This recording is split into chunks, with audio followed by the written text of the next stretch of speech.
we have missed that little thing. And you very rapidly can go from mouse to human in, well, essentially whenever you plug it into the simulation. At that point, society won't have any chance to adapt. And you're also going to be able to have a lot of copies of humans doing a lot of things very rapidly. That's going to be a kind of singularity, and it's going to be very surprising to most people, most society, and probably not necessarily going to be very good. The kind of optimal scenario in my case, it would be, oh, we get the mouse simulation. A lot of people getting interest and concerned because they realize within 20 years we're going to have a human. But that means 20 years of actually thinking about it, setting up some laws, norms, even thinking about what this will mean. The nightmare scenario is the kind of surprise. And well, jumping over here very quickly, well, besides all the wonderfully interesting ethical issues here, which I don't have the time for, and well, getting over, well, I'm jumping over to we had a little workshop after the summit, and one of the most interesting claims here is this one. We actually agree that we wish uploads would come first. So we were talking about this friendliness problem, and a lot of people in this audience were more artificial intelligence guys than uploading guys. But we all agree that, well, in the case of uploads, well, they would be essentially humans. They would have the same value systems as humans, which is both good and bad. On the other hand, in the case of artificial intelligence, we don't really know at all how to create value systems that make them nice to be around. And they could potentially become very powerful. So that makes it seem that even the people in the audience that didn't at all agree that we could do uploading, because as you noticed, it requires quite a lot of technology. I think it's a less problematic problem than artificial intelligence because it doesn't require some stroke of genius to solve most likely. It's probably just a large slog of industrializing a lot of neuroscience. That means that if we can actually get uploads, they're likely to create a singularity that's less dramatic, that's going to be less problematic for humans. No, I don't get that. Can you elaborate? Why should post-upload? Well, as somebody said, if we imagine that the first uploads are uploads of a nice guy, like Toby Ord, for example, he was our kind of standard saint. He's humanitarian, he's bright, he's friendly, everybody likes him. And it might turn out that, well, we're going to end up with 1 million copies of Toby Ord as the first upload, fulfilling an important economic role and, of course, improving themselves too, because as software, it's pretty easy to upgrade your mind. Not simple, but it's easier than having this kind of brain. That means that perhaps 50% chance that he's not going to turn evil or accidentally cause an economic disruption that wipes us out. That's much better than the probability of, well, what's the chance of artificial intelligence being nice? It seems lower because the space of possible motivations for artificial intelligence is much vaster than human. And most motivations of non-human intelligence are probably not going to be something we like to be around. I don't get it. It seems to me that an uploaded human-like, non-recursively self-improving intelligence is just as vulnerable to the development of recursively self-improving AI as a straightforward wet version is. Yeah. But the point is, uploads are also in themselves a kind of broad singularity. So this was one of the interesting things we had a big hot debate about in the workshop. Is the singularity likely to be very local, like a little self-improving AI in somebody's basement, or is it going to be about the whole economy, a large part or perhaps all of humanity essentially advancing together?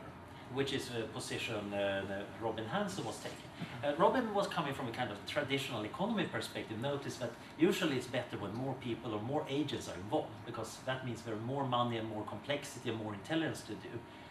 While Eliezer Yudkowsky, he's arguing that no, general intelligence is enough. It can improve itself, and eventually you end up with one agent that can essentially tell everybody else what to do. I'm more leaning on Robin's perspective, and Robin's scenario would be that, well, if you actually get uploads, they're going to have an enormous economic force, because copyable humans are actually an enormous advantage, and a lot of people will want to be one or want to hire them. And especially if they get faster by Moore's law, that means that it can do a tremendous amount of work. So that means from the outside it would look like a big singularity, but it's going to be based on a lot of rather human-level minds. Eventually, of course, they're probably going to make themselves smarter, but it doesn't seem likely that one of them comes up with an idea that makes them super intelligent and then they recursively self-improve. It's rather that's going to be large groups doing it together. This is, however, I think Aubrey's the question mark here is important. We didn't really conclude this as a conclusion.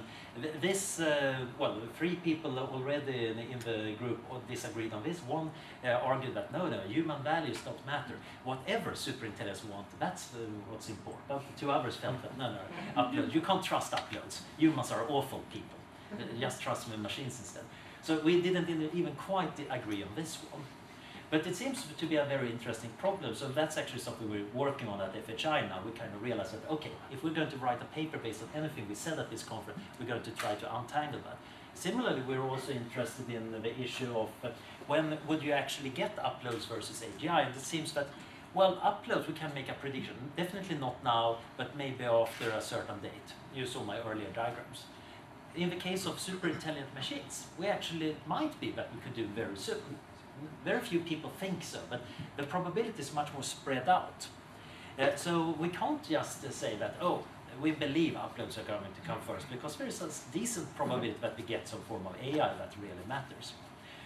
So I didn't have the time to get into the very interesting talks done by Markus Hutter and Jürgen Schmidhuber, but they have essentially mathematically described already the ultimate intelligence, Eichstein. So you can prove in computer science the existence of a kind of program which is the smartest possible program. And you can prove various cool things about it. It just has a slight drawback. It cannot be run on any computer. It's uncomputable on any Turing machine. This is not a problem if you're academic. It's very much a problem if you actually want to have a program to run on your laptop. So some of the research is about now simplifications or limitation of the program that might be actually computable. One of them we have even written up a paper on Gildert machines, which in principle you can run. In practice you can't. But in principle, so the question is, could one day one of our students come up with a way that actually works? So that is kind of my fear, because I don't trust the motivations of a theoretical program when it gets started by a grad student going off for a bit of coffee. But now I've overturned my time more than enough, so thanks. Well, let's have a bit of discussion on some of the points that Anders was making. Anders, did you have any discussion at all about the ethics, about having this community of virtual people doing all this work? I mean, how do they get rewarded? Do we dose them up with some fake money, or what is it we give them to make them happy? I think you would give them real money to keep them happy. From my perspective, I'm a functionalist. I would believe that software doing the same things as my brain would be me in an important sense. So I would be very upset if somebody asked me to do work without paying me, except if it was work I was really fond of course. So in kind of Robin's scenario, we'd simply have people uploading for example, for various reasons, and then we might find that, oh, if I copy myself, I can found a company with a few, me, myself, and I. And if I happen to be a lawyer, yeah, if I happen to be a lawyer, let's say, so we have Sandberg to the power of 1,000, and we're a group of virtual lawyers, and we're running decently fast. We need, of course, a lot of money to run the supercomputers we're running on, and our little virtual worlds and whatever entertainments we want. But we might actually be quite economically effective. So the interesting thing is you can actually get this using completely normal economy. But there are of course obvious ethical possibilities. Uploads are terribly vulnerable. After all, there is a system operator running your reality, and he can edit not just your reality but you. He can turn you off, he can restore you to backups, he can accidentally delete half of your brain. So I didn't have the time in my talk to get into this. I'm happy to talk more about these ones, but there is fundamental moral uncertainty about whether we would even be conscious. That's going to cause a lot of confusion until they start going to ethics meetings and debating the question themselves. We're going to end up with a lot of early versions which are probably going to be pretty crappy, which is not very fun if you happen to be the crappy version. So the nightmare scenario is you scan a human and you get a somewhat functional version. So it's thinking, it's clearly a person, but a seriously impaired person, like having a serious stroke. Maybe we even can figure out what went wrong, but can we now turn off that simulation and start a new one, or we debugged it, or do we need to retain that impaired version? Can you put it into politics? Yeah, that's one possibility. Actually, if it turns out that you can run uploads faster than humans, you get a lot of interesting things happening in politics, because you would probably have a fast-running upload economy, probably a need for fast political responses. which means that you probably want to have a lot of uploaded politicians making fast decisions. But the non-uploaded politician, the non-uploaded voters might not find that terribly good. So just the issue of division of power, not to mention ballot box stuffing if you can run a lot of copies. I make 1 million copies of me and suddenly my political Let's party take a didn't couple work. of questions. So Dean at the back and then Gareth at the front.